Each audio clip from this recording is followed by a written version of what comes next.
and it's claiming to be 100% anonymous. Well, long story short, that was the Secret Service. That was one of their servers. It was a honeypot. Yeah. Yes, exactly. That's what they did. And they took down the entire network. And within, I want to say 3 hours, they had arrested 28 people, 18 in the United States and 10 overseas. So they coordinated with Interpol, the Secret Service, FBI, and they took down coordinated operation to take down 28 people all over the world and just cripple the whole network, take down the website and the whole bit.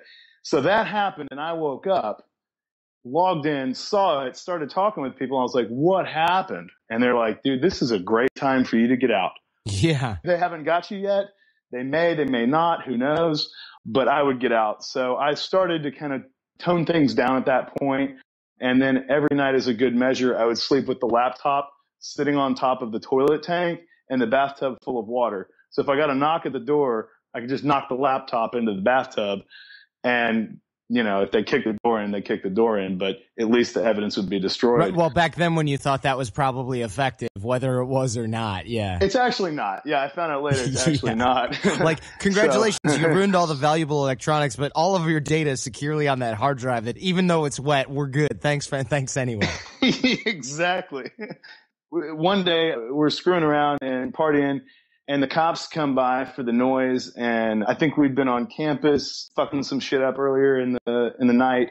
And anyway, so they're at my place giving me a hard time, and my buddy's smoking a joint. I'm just hanging out, and they're like, yeah, it smells like weed in here. You guys got the music up. We need to come in. And I'm like, no, you can't. And he already had the door open, so he asked to see my wallet, my ID. I'm like, sure. I forgot that I still had my old wallet, you know, the day's work. Well, I pull it out, and he sees it, and he's like, well, who's this guy? And then he pulls that ID out and sees another one behind it. And he's like, who's this guy? And I was like, man, that's not my wallet. Oh, no. This is going back to the not being on your game, right? Exactly. And he said, well, all of these names are different, but they all have your picture on the ID.